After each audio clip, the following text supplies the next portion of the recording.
ముద్దకి ముక్క ఎప్పుడైనా చూసారా అండి? దీన్నే అంటారు ఆనపకాయ మసాలా దప్పలం అని. టేస్ట్లో సూపర్, రాజుకి చేపల పులుసు కన్నా.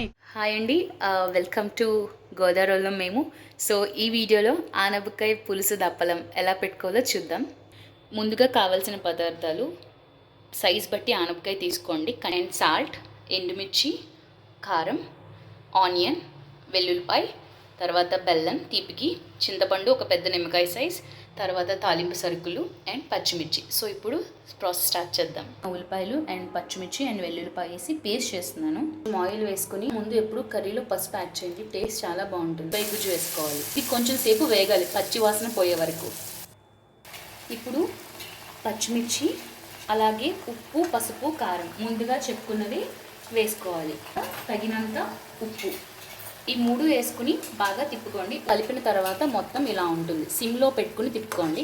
ఇలా వచ్చిన తర్వాత మనం ఏవైతే సేమ్ మామిడికాయ ముక్కలు ఎలా కట్ చేసుకుంటామో అలాగా కొంచెం పెద్ద సైజు ఆనపకాయ ముక్కలు కట్ చేసి పెట్టుకోవాలి.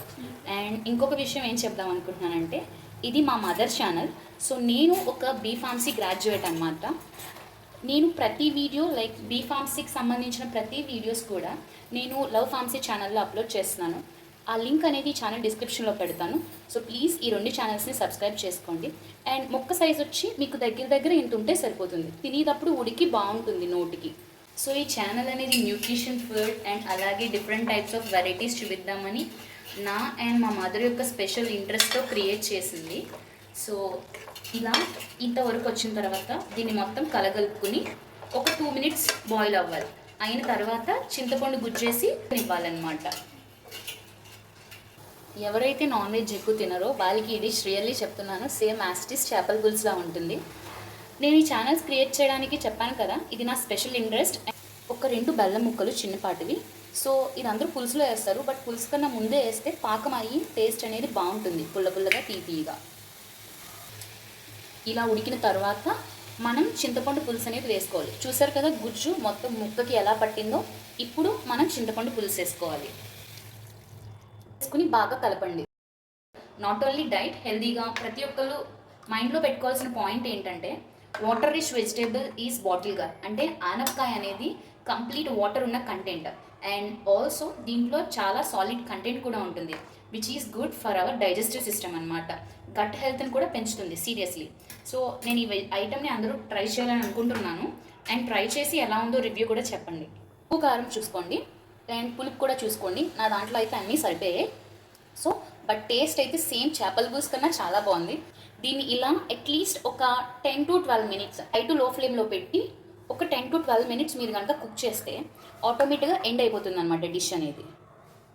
ఇలా మరుగు వస్తున్నప్పుడు మీరు లిడ్ పెట్టేసి కుక్ చేయండి.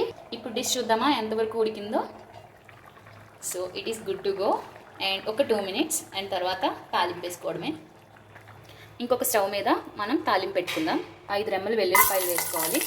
తర్వాత తాలింపు సరుకులు వేసుకోవాలి. పచ్చనిపప్పు, జీలకర్ర అండ్ ఆవాలు, అలాగే కొన్ని మెంతులు. దీనివల్ల డైజెషన్ ఇంప్రూవ్ అవుతుంది. అండ్ ఒక చిన్న మాట ఏంటంటే, try to use the cold pressed oil use చేయండి, అది హెల్త్కి మంచిది. అండ్ ఎంత వీలైతే అంత ఆయిల్ తగ్గించడానికి చూడండి. అండ్ తర్వాత ఒక 2 ఎండుమిర్చి, ఒక 4 ఉల్లిపాయ చీలికలు. అండ్ డిష్కి మెయిన్ అవుట్పుట్ ఏంటంటే, పోపు మాడకుండా చూసుకోండి. పోపు మాడితే డిష్ అనేది పాడైపోతుంది. సో ఎంత వీలైతే అంత వేపుతూ ఉండండి.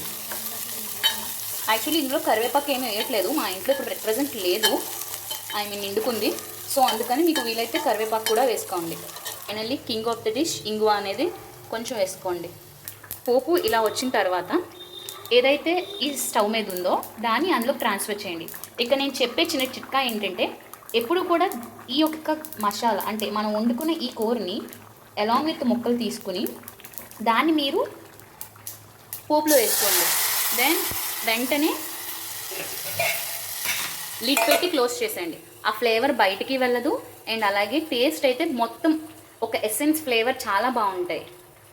ఇప్పుడు చూడండి, కావాలంటే ఇప్పుడు దీన్ని మనం పెద్ద వెజల్లోకి షిఫ్ట్ చేసుకున్నాము. అది కొంచెంగా వేసేసుకోవాలి.